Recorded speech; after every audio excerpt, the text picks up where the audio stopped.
Hello, everyone. So today I'm super honored to be able to discuss with Onur Kece. He's the founder and the chief creative officer of the Refreshment Club, which is a Parisian agency that has this MENA hub in Dubai. And he created as well the School of Future Fundamentals that empowers marketing professionals with AI. So how are you, Onur? Great. Thanks for having me here. Yeah. So I'll start directly into the topic. Why do you think people, like creatives, are so scared about AI? I think the fear of the unknown, regardless of AI or anything else, is always the fear we have of doing something that we don't know. And I think from my experience, that's where I see it. And the good thing is with AI is that curiosity, like with everything, is the cure for this. And being agile and changing mindset with AI is what's going to make all of us adaptable and cure that fear of AI. But when it comes down to it, I think not knowing and being scared that it's also going to take our job is something that I've heard over and over again. Yeah. So on your side, you're like 100% a creative person, and you often talk about AI as a creative partner, not a replacement, as you just said. Yeah. Can you tell us a bit more about this concept? Definitely. I mean, about 2 years ago, I got into generative AI and working on little tools and just working out and learning how to create images and execution. Yeah. From that, I kind of worked on how to actually implement the benefits that come with executing fast, executing for cheaper, and where we can implement that into the marketing framework. So with me, we started developing this method that we now call the microverse method, which is a new, 360 marketing, where we use AI for strategy, ideation, and execution. But execution is just, I always say it's like if you're using AI to replace photography, you're missing its real power. So how do you know exactly you're in this methodology? If you can explain a bit more, you're saying AI can basically fit into each part of the workflow of the marketing process. How do you personally know where it's actually smart to put AI and where you shouldn't actually put AI? So,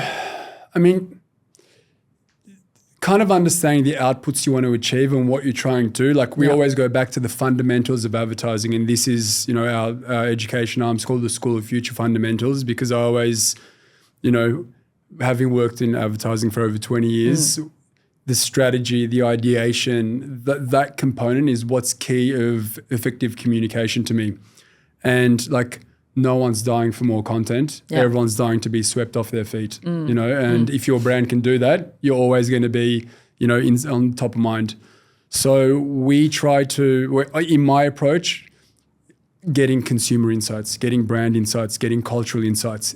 AI is very powerful at getting insights, and through the data of the LLMs, we can get, find human truths or attach human truths with insights and create ideas, brainstorm.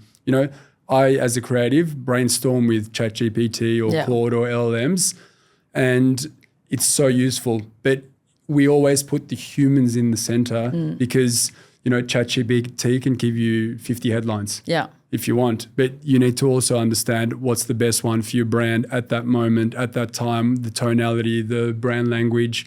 So, we always help AI for ideation, get AI to help us for ideation, but ultimately we're the ones that control it and have to decide. Yeah. So insights mainly, ideation, like challenging you, brainstorming, etc. But then you have the execution as well, right? And then we do the execution, the craft. So we have another arm of our business, which is crafting campaigns, and where we, get very close to 100% accuracy on fashion, which is where our agency in Paris kind of got more attention from, is doing those workflows. And then we go through the line. And one of the great strengths of this workflow is that we go from in-house, strategy and ideation to execution. So it really prevents a lot of miscommunication with, third parties, or, when we work with, and for our projects, we get directors to help us direct our films. We get photographers and stylists to help us do shoots better. Of course. So it doesn't really change the work. It does, yes. Working with our production is different, but we still have a pre-production in the execution part. We still follow many of the traditional ways of creating images. Okay, we'll talk about teams organization and how it's challenging a bit the agency or creative teams. Before that, can you share, because I saw a lot of examples of like quite impressive campaigns you've done, either for some clients or for Heimstone as well. Can you share some example of these workflows in which you actually put some AI? Yeah, so one of the most effective and interesting workflows, and that have kind of been forgotten lately, is the topical advertising. Yeah. So embedding brands in culture. And generative AI and AI is great for this type of communication because you need to be agile, you need to be fast. And that's what these workflows help us do. They can embed us into culture.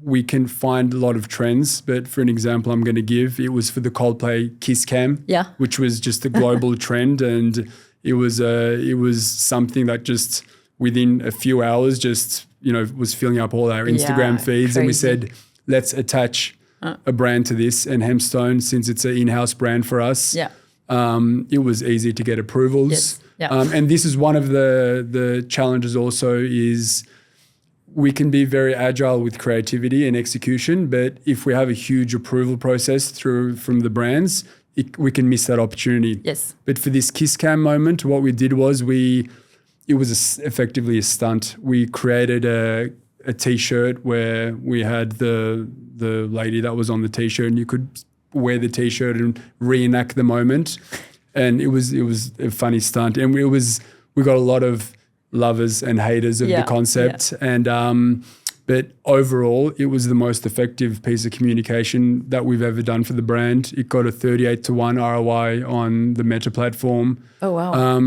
And it just shows when you get into culture and get into conversation, the effectiveness of your brand. And the people that purchased off that advertising campaign were all new customers that hadn't seen the brand before. Yeah. So it's a good way. I mean, topical advertising is one of my favorite arms of the marketing mix and communication, but AI definitely adds a lot of value, not just in execution, but all the other parameters of getting those campaigns up. Yeah, because in this case, you've been very reactive, and it's basically shooting a campaign, but with absolutely zero product yet, like no need to produce, no need to test, etc.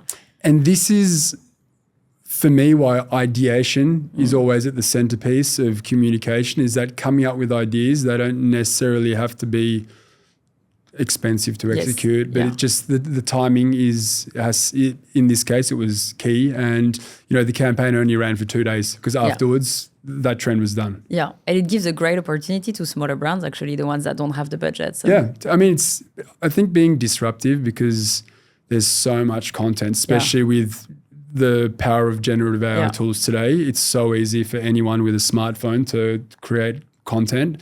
So to try to push yourself to do something disruptive, and for small brands, small and large, it's a great opportunity. On this campaign, but in general, because you work with clients or your own brands in which you actually use AI to give life to product, etc. Do you think there is not a resistance, but do you think consumers understand or can see that it's actually AI behind it? And if it's the case, do you think it is still well seen, or it can be an issue for the consumers? They'll be like, oh, it's AI generated, so it can give a bad image to the. Are we still at this stage where it can give a bad image to the company or not? I mean, for me as a idea person, I'm not really, I've never asked someone, is it shot on Canon or Nikon? Yeah. Or is it done with, I think unless it's fake or something that's fake, like most of the ideas we do, sometimes we cast talent. Yes, that's, which is a big topic of conversation of using real talent or created talent. But Heimstone's another great example. We were doing AI campaigns for 6 months before we even announced that we were doing campaigns in AI. there was no one really noticed. And this was at the infancy of generative AI. So, and it wasn't even a conversation. However, when we've announced some campaigns as AI execution, the production framework and the production channel of AI has taken over the conversation, and it's become, is it ethical? Is it real or fake? And we've kind of missed what the campaign was about or what the idea was because AI has taken over. So I think as the technology evolves, I mean, from 6 months ago to today, it's a game changer anyway. Yeah. So it's being adopted, and I think, this is one of those things where you have to adapt to it, or you're going to fall behind. So to answer your question, it's tricky. It is. Some people love it. Some people hate it. Yes. Most people don't care. Yeah, I think so too. And I think people are looking for a lot of, as you said, like there is a lot of questions around ethical questions around transparency, etc. But at the end of the day, most of the time, no one realizes that it does, and it doesn't change anything for the consumer. I mean, for us, there's so much craft that goes into a campaign. One image can take up to a month with our clients when we're doing commercial grade campaigns. So the human element is often a lot more of crafting with the people, because it's very tricky to control. For example, when we're doing AI films, I always kind of have the analogy of, it's like watching, it's like getting your talent, getting your set and putting them in a room across the road and filming it and watching and trying to get the moment that you want, because it's so hard to direct. Even though the tools are getting better and better, there's a craft. Like, we have directors that are film directors that help us direct films because that's what they're good at. We have stylists. AI doesn't do any of that. AI is a great tool to execute, but actually, we need the people professionals at what they do to help guide it. Yeah, interesting. What about originality? Because everyone says, it's not everyone, but it's like the LLMs mainly they're being fed by whatever exists on the internet, etc. So how do we keep this originality? You were saying obviously it's by putting a human and just being like challenged by the tool and making sure that you still like keep this thinking part.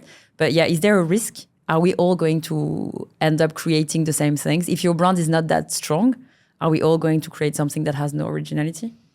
Yeah, originality is not up to AI. It's up to you. It's up to you, yeah. So, again, this is for me where if people are looking to do great disruptive work and use AI as help with strategy, help with research, help with execution. But if you're just going into AI and creating generic images and, which is happening a lot because it's easy to polish something and make it look great, but have no substance to it. So again, I think the answer is yes, originality can be challenged, but that's not up to AI. That's up to the integrity of the person that's executing whatever they want to do. You teach a lot of creative and marketing professionals. So obviously a lot of people that don't have any tech background or anything, but they are pure marketers. Most of them maybe if you talk about CMOs, etc., maybe most of their careers have been in more traditional marketing or digital marketing. How do you make them AI ready? What do you teach them? What skills should they have in order to be AI ready? Yeah, for us, we started the School of Future Fundamentals. It was more out of necessity than desire because, it all comes back around to this fear. A lot of what we're hearing in the conversations that go around AI and marketing in AI is about optimization, and outsourcing the thinking. So when we work in this framework, the role of the person, the thinker, is non-existent. And as we kept on hearing this, we were like, no, we truly believe that AI is great for amplification, not automation. So we created this School of Future Fundamentals to shift mindsets and essentially empower humans, because I don't want to lose my job. I'm not interested in that. I love what I do. I love coming up with ideas.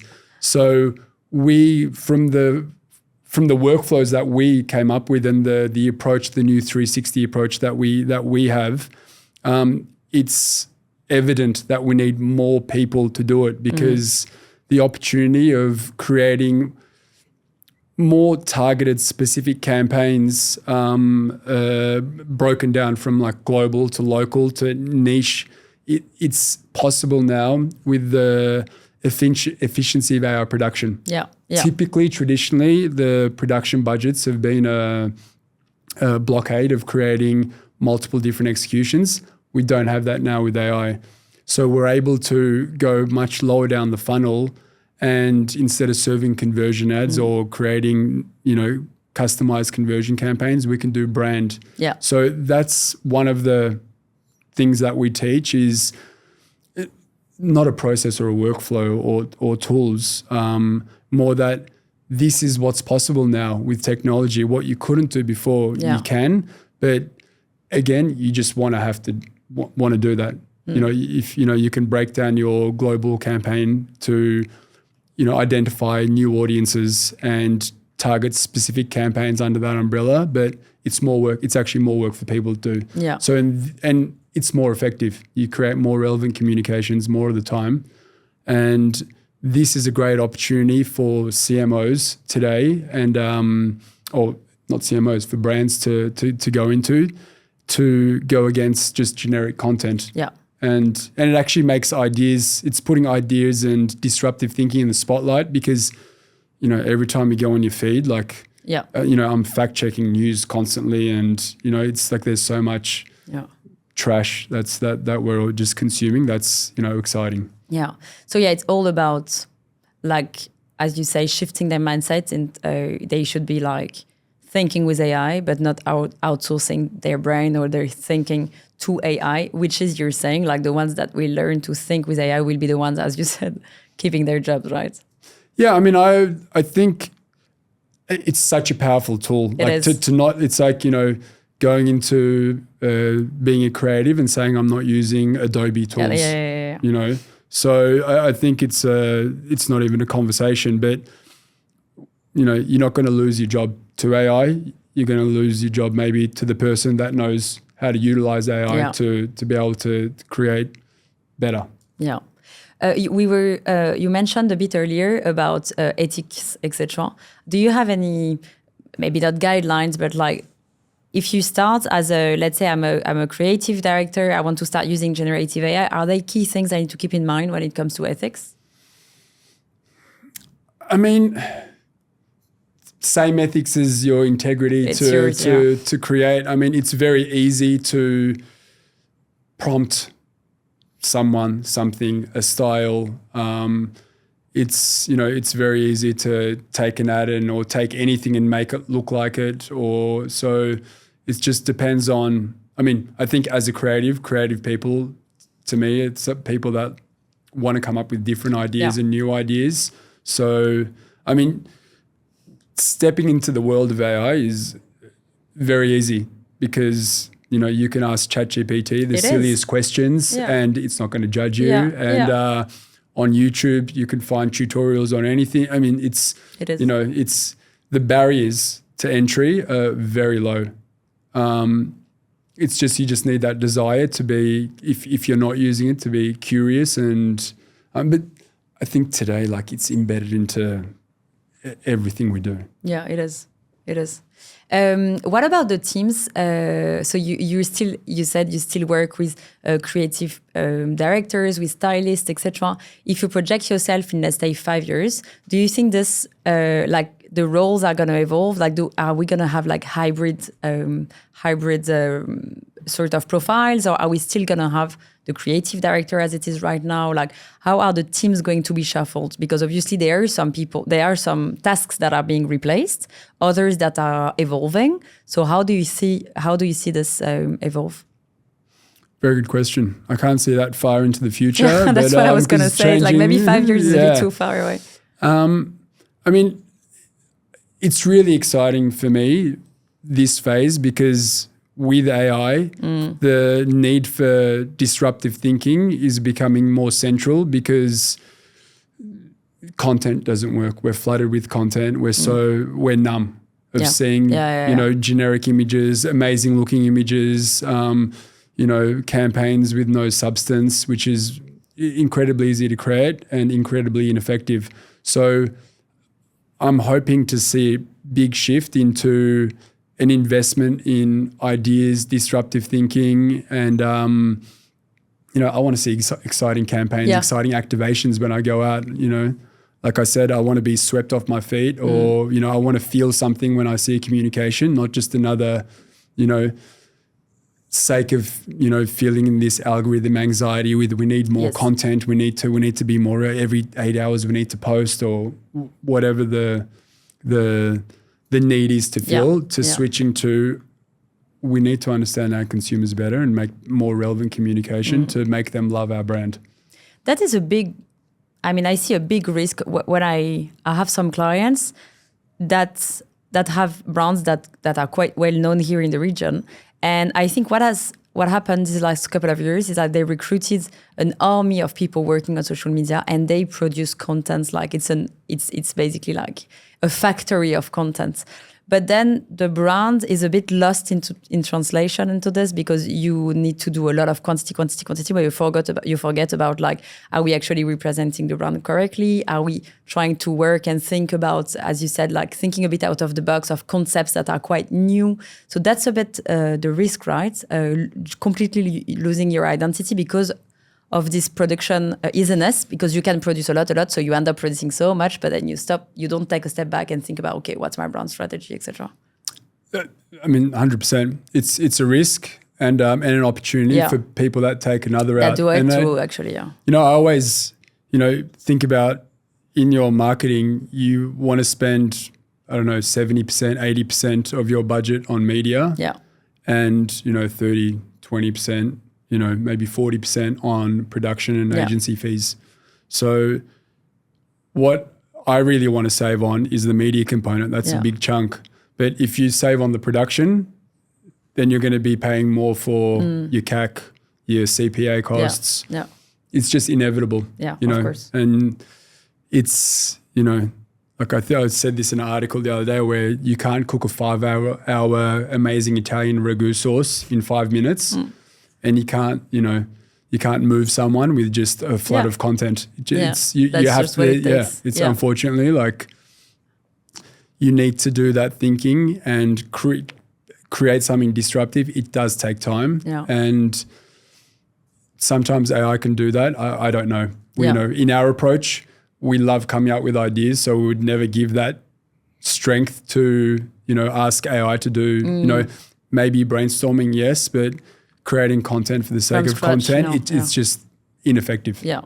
Okay, interesting. If you were talking to like some other creative thinkers who didn't really start yet with AI or with generative AI, what will be your advice? Where should they start?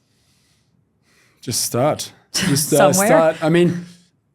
I started playing around and learning, try and do it. But I think that, a lot of art directors or a lot of creatives have that fear of being replaced by AI. So they kind of, and like I said, it's natural to push back from something, like I don't go stand next to a super high cliff. Yeah. Maybe I should with a base jumping suit on or something. But the cure of it's very easy. Yeah. Once you start. Yeah. And I had a lot of friends, photographers, directors that were always telling me why AI was bad.